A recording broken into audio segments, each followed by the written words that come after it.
Without wonder in life, we will never be able to give all of us to anyone else.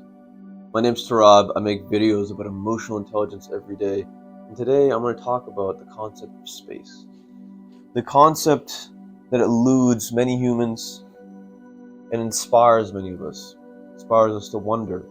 When we look up into the night sky and we think, all of that darkness and all of those stars, all of that space, where are we in the equation? My friend, there is something that I've noticed among many of the leaders that I spend time talking to. The concept of space, the concept of wonder, of growth, tends to be overwhelming in their philosophies. The people that I get the most out of on a daily, and probably yourself and probably most of society, are the people that are wanderers.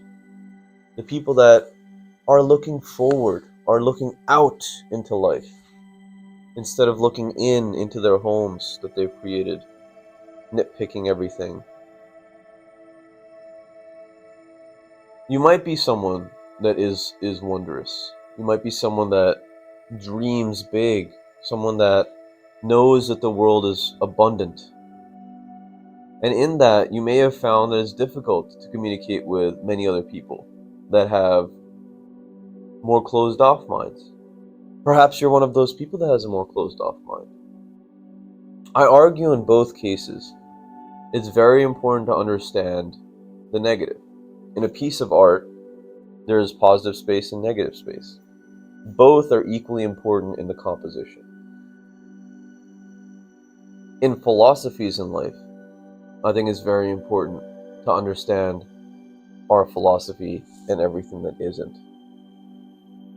The reason being, it strengthens that line, that border. And it makes it so that the art piece itself has a more significant statement.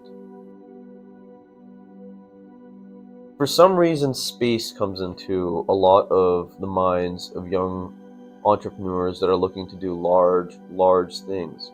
Perhaps it's because space is all around the planet. Perhaps it's because the Earth is one of billions. Perhaps in understanding that, at least subconsciously, or at least in a metaphysical, spiritual sense, these leaders are inspired to do bigger, greater things to fill that space. Now I sit talking to you while I look at a painting of mine that evokes the power of a star. I'll show this to you in a second. But to have that galactic approach to things, to have that sense of awe and wonder, I believe we inspire people. We inspire ourselves. We look forward to greater things. But many of us are afraid of that space. Many of us want to create safety in that space. To which I argue, the most important things to me are the relationships that I have with myself and with the people that I love, and also whether or not I am contributing to my species, genuinely. Those are probably the two most important pillars of my philosophies. Now, the interesting part of this, to me, is that I am perhaps the planet, and perhaps my species is the space. But my species doesn't exist alone. We exist in an environment, we exist in nature. In space, there are many different tiny things that we don't factor. We think all of it is open, free. I guess the point that I'm trying to get at here is, when it comes down to it, I believe that we will all live the most satisfying lives when we have hope in the future, when we understand that in the scheme of things, us messing up or us not achieving anything or us making a ruckus, really in the scheme of things, is tiny in the universe, my friend. And if it's so tiny, why do we spend so much time worrying about whether or not it's going to piss someone off, or whether or not it's going to, I don't know, whether or not it's not going to work, right? Why do we spend so much time thinking to ourselves negative things? Because our society's conditioned us to think this way, to create places to cage our thoughts, houses, friend groups, friend circles, through high school even. Instead of thinking, hey, this is merely a place for me to exist when I sleep, when I do my work, but when I want to dream, when I want to explore, play in life, then I need to look outside of that hovel, that abode, that thing that I've created for myself, to find that inspiration, to find that hope, to find that abundance.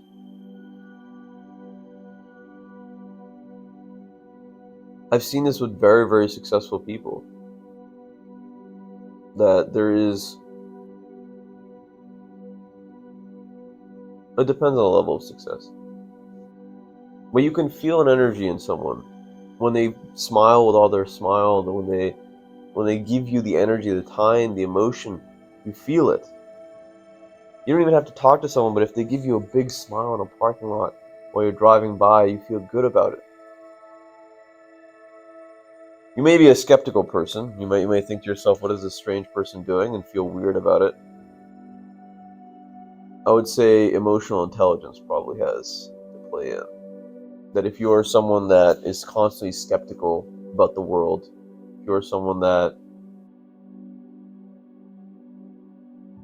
doesn't pick up on those energies and try to give them back, that is well worth your time to analyze how much your emotions are actually playing into your actions, how much your emotions actually control you. The wisest, happiest people are not the ones necessarily that let their emotions control everything that they do. Because if they did, they wouldn't smile as much. They wouldn't laugh as much. They wouldn't get up as early. Emotional regulation is the foundation of trying to understand what's going on in here in space. Because it is lonely, right? Or it's a place to explore. It is dark and cold, or it's a place to grow. It is immense and unfathomable, or it is the essence of it all. It's a philosophy, the way that we look at the world. And if you ever find yourself, like myself, failing to recognize the space in things, the expanse of things, the abundance of things, my friend, take the time to do what it is in your life that gives you access to that world. If it's walking in the woods, if it's walking in your neighborhood, if it's going on a drive, if it's traveling, if it's moving to a new place altogether, whatever it is, get out of that thing that you have created for yourself. You will find tremendous inspiration, especially after periods of incubation. Staying in the hovel, building, getting that outward perspective, that makes a tremendous difference in philosophy. And honestly, will give tremendous hope. The last time I traveled, I went to Turkey and I got this hair installed in a couple months or so. I'll probably make a video on the whole process if you're like myself and hair compromised. And I remember going to Turkey and I remember learning so much stuff about human nature and so much stuff about myself and so much stuff about America versus other places in the world, and weather and food. I remember having conversations with random people about life. I learned about tarot cards. I should go cop a deck of tarot cards. Apparently I'm a spiritual person that might have some sort of useful tarot card ability. Maybe I'll do one of those things one of these days on these videos. But it just, It's very important, very, very, very important for anyone creating, anyone that's a catalyst in society, I believe, to experience that space, to experience wonder in life. Go find it. Actualize your potential catalyst. This world needs you. And if you have a second, please check out this video about being hopeful for the future. I have a bunch of paintings in the background here. They're supposed to inspire serenity. They're supposed to inspire people to dream of that space. The word I use a lot for my artwork is the ether.